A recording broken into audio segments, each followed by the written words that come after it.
Hi everyone, this is Eugene and Mike, and this is another episode of Live Contract Reviews. And today we're gonna review mm, a fungible token contract that is written in AssemblyScript. So let me present the window. I'm not sure what's the quality of today's recording gonna be because we're recording through Hangouts because I lost my Zoom access. And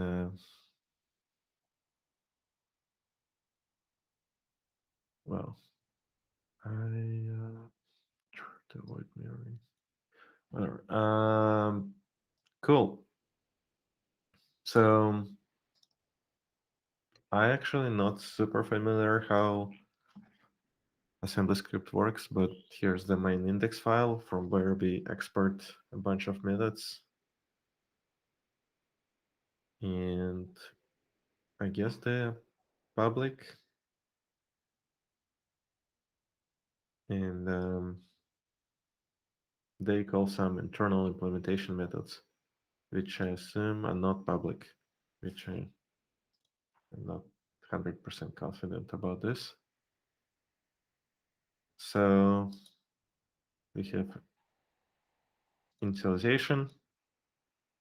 Then we have core nep 141, which has FT transfer call, um, FT on transfer, which is a callback, which shouldn't be exported, probably.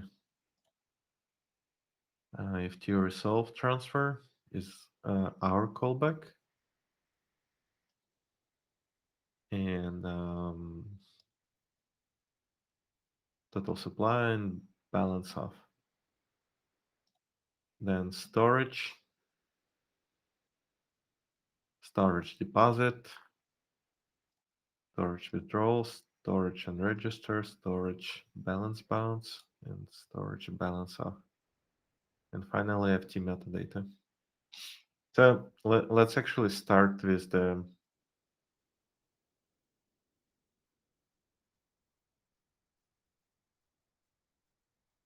uh,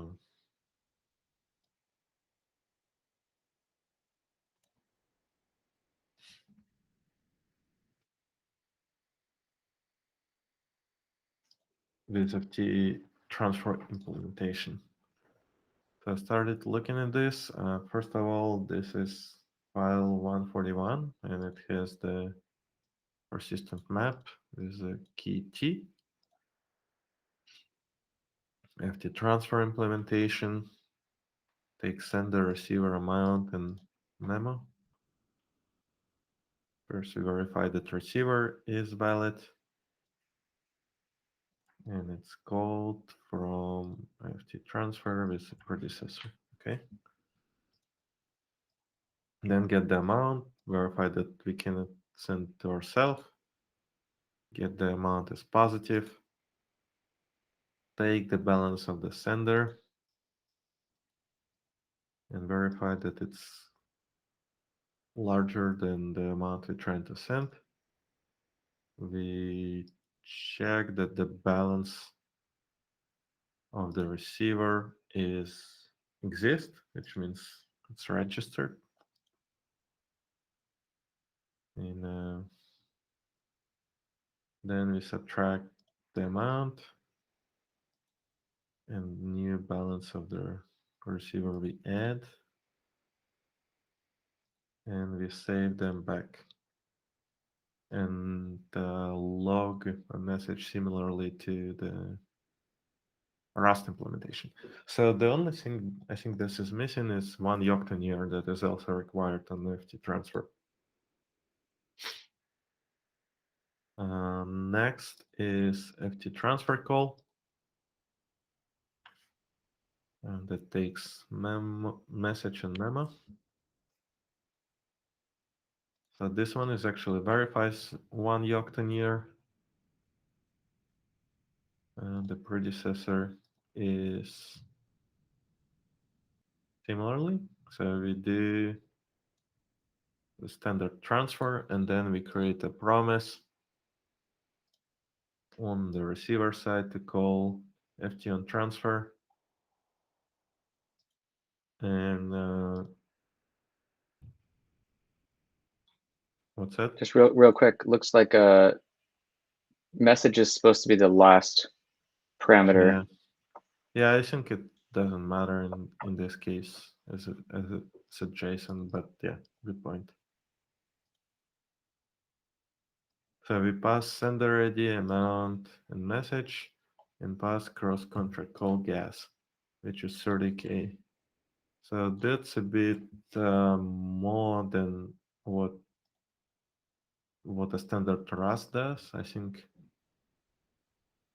we actually pass used amount of gas for doing this, or like remaining gas to the FT call.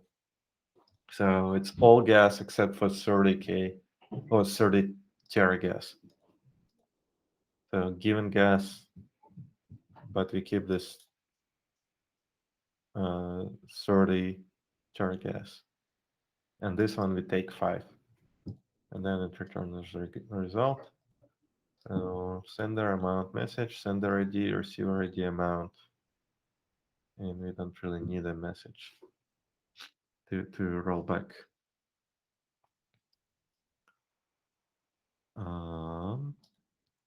Argument is ft call, and this is ft callback. Okay, it's all good.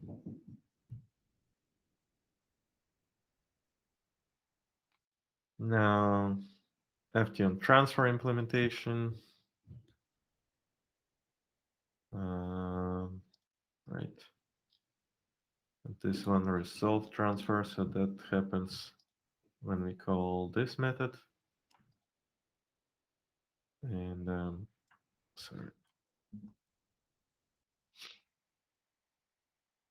So we verify that we got called by ourselves, that the number of results is 1. If that failed, then we revert transfer and return that the amount that was transferred is amount. I think this should return the amount transferred, which should be 0, but maybe I'm missing it. Because resolve, I think it returns the actual amount that was transferred instead of the amount that was returned. I think it is like however much you're like are we supposed to return back to the person. So I Yeah, but think that's returned, but for on transfer, not for the internal resolve, which should say how much tokens were actually transferred. Oh, maybe it's returned. oh, I see what you're saying. You're right. No, you're right. If this is on resolve transfer, then we tell the end user how many were actually transferred. Yeah, so this should be 0, and this should be used amount instead of unused amount, and this should be full amount. Okay, so we're trying to decode from this result, and I wonder what happens if this panics, because in Rust we try to gracefully handle it. Because if you provide some invalid data, or like you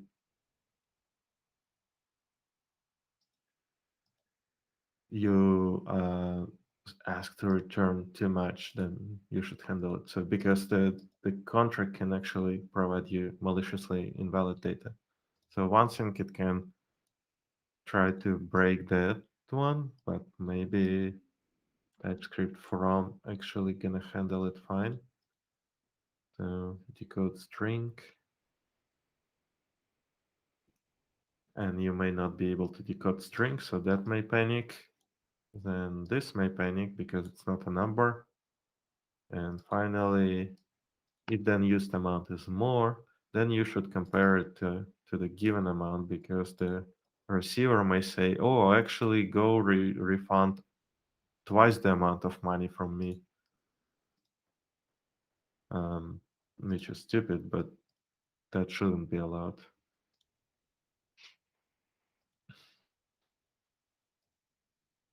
So that should verify that unused amount is at most the amount, and this parsing should be handled in such a way that it doesn't panic. Or if it does panic, then we kind of resolve it again through some different implementation. Basically, we rely that we didn't panic.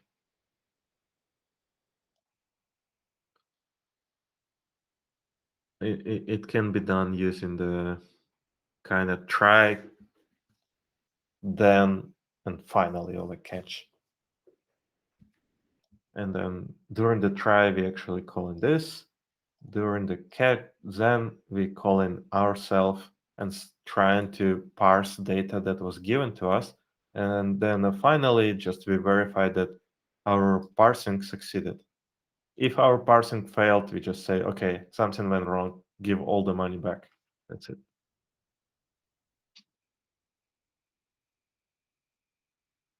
Then we can do a bunch of asserts, like here.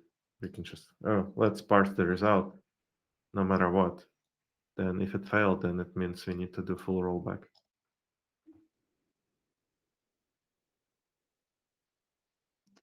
But yeah, this is not correct. Not fully correct. So it does roll back, or attempt to roll back. Also, receiver might register there, so this thing gonna panic again. So that's kind of some undesired behavior, but or sender might disappear. In this case, the original implementation on Rust is actually burning it, but it's not necessary. It has to burn the tokens. It's probably okay to panic, but ideally, like this method should never panic. Okay, finally, total supply. We get the max supply and balance implementation. We get the balance, which kind of assumes that the balance is given, but then that's not correct. Oh, it's with 0. Yeah, that's fine. So it always returns 0. Just correct, I think. All right, so that's only a problem on resolving when the contract that was called acted maliciously or incorrectly or panicked incorrectly, returned some data, invalid data. So next is a storage implementation. So let's take a look at the storage implementation. Count by default is predecessor, registration is false. Okay. It assumes 1 yocta near. So that's not right because storage should actually take the deposit instead of 1 yocta. What is 1 yocta? Ah, I'm missing it because I don't have the. Maybe it's in MISC. No. Yeah, it's probably near Bindgen. The 1 yocta call. But yeah, storage deposit implementation doesn't really need 1 yocta. Instead, it should verify that it's more than minimum bound, but 1 yocta is not necessary. Okay, we check the balance. If the balance total more than 0, then we say the account is already registered, which does this. This is storage registry new balance.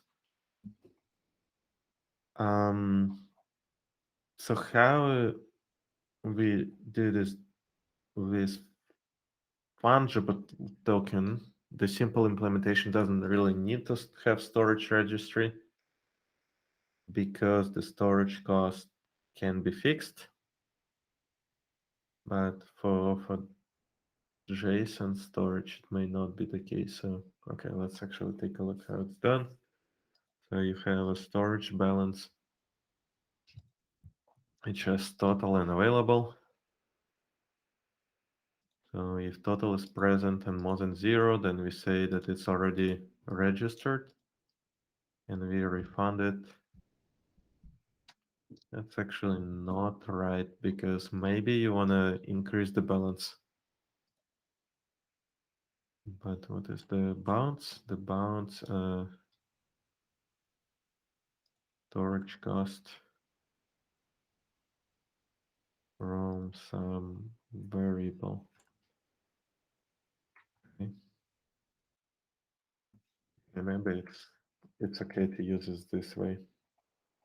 But in this case, you don't really need a separate storage. You can just rely on account balances.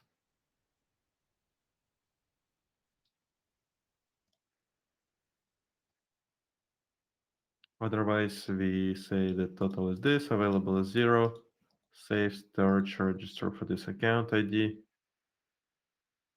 and if the deposit is more than minimum bound, we refund the difference.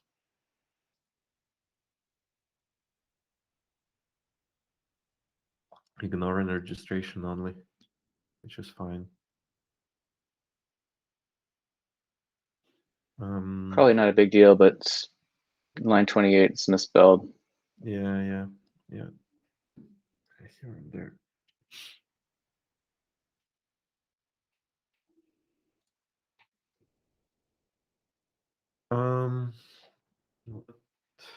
What do we need to do here?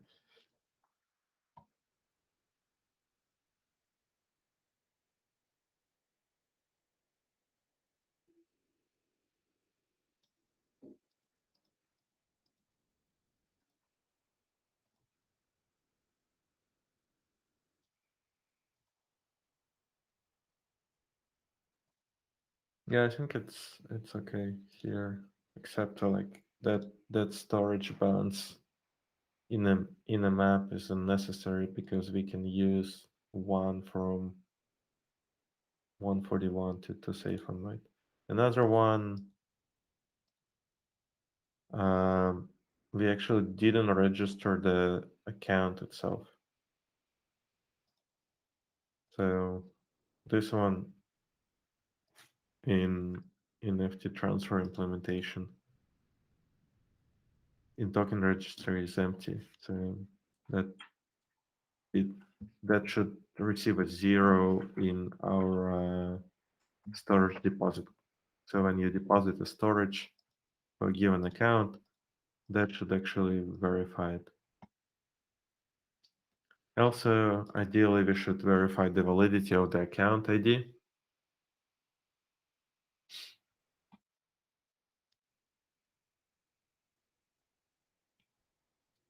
Otherwise, you can register an invalid account. So yeah, what is missing is actual registering the storage for that is required to store the actual balance, not the storage balance per token. Storage withdraw is we verify that predecessor exists if the amount is 0 or the amount is 0, not otherwise we do nothing. Well, that's a bit weird. Guess it's not. Well,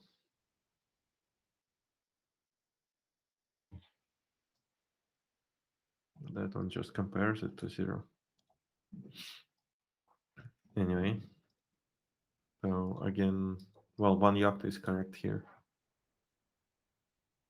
Unregister implementation. Wait, how we use it?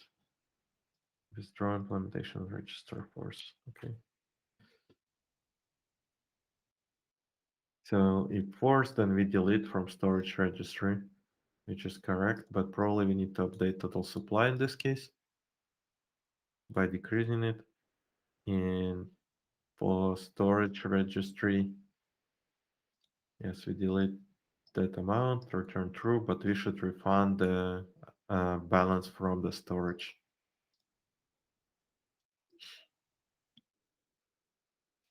So this one doesn't refund the balances. And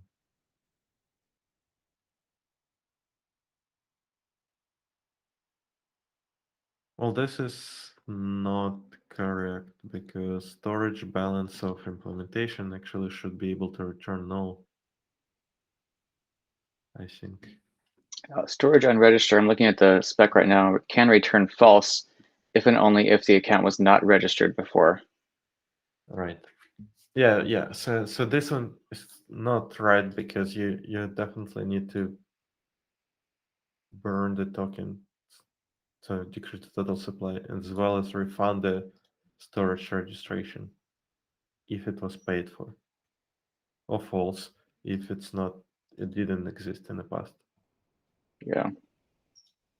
Okay, and finally, and here you can return null in case the account was not registered. At least I think that's a spec. Correct.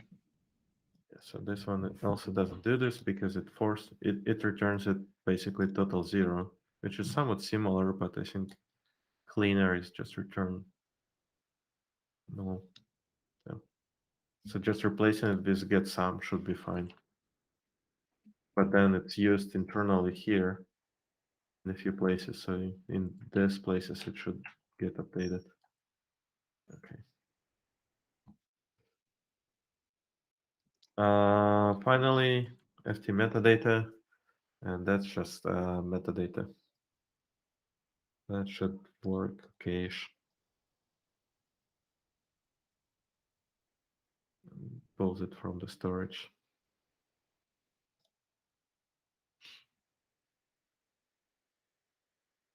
Test, no tests.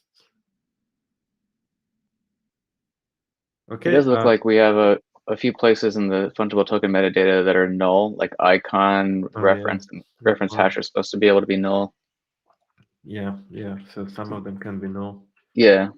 Like this. And then the two below that too. Nice.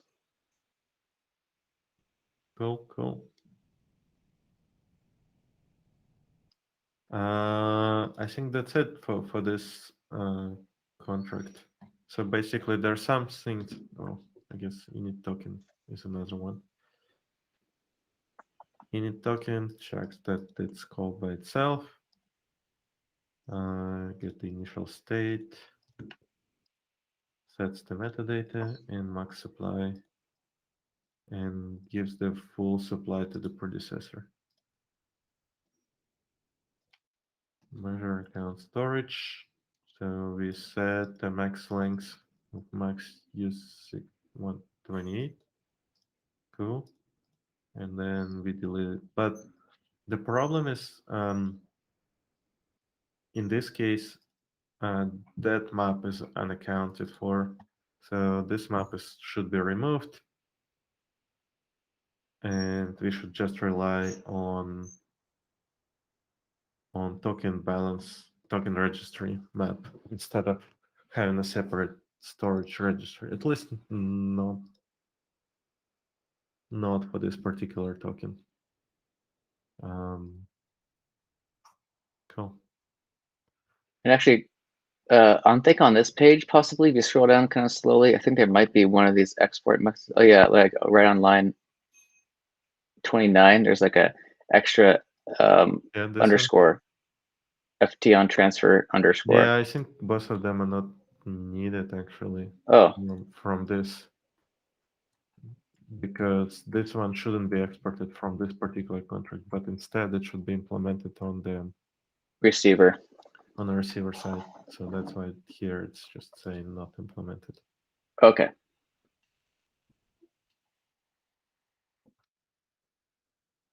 Okay.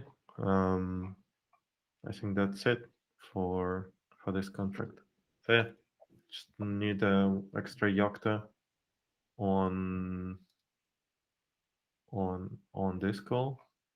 On this call, so this one should be one Yocta, kinda, because it doesn't check it.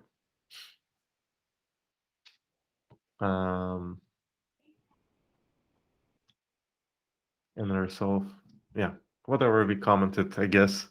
We went through this, so let me stop presenting. Nice. This will be a huge addition once we get this in. That's great.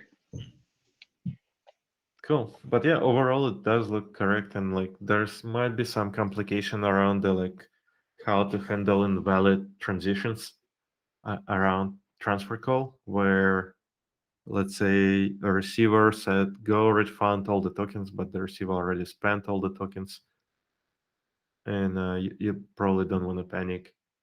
Or if receivers say, hey, well, I actually received 500, but now I want to return 1000.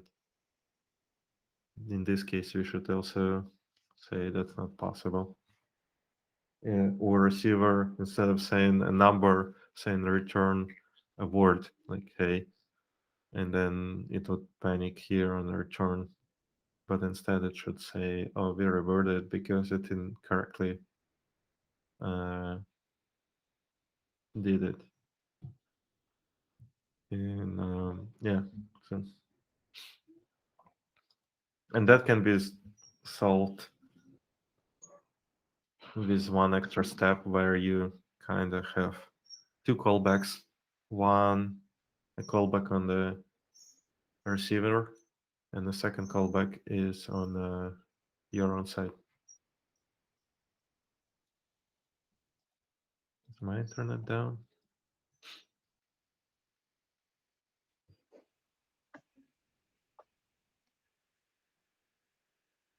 Anyway, thanks everyone.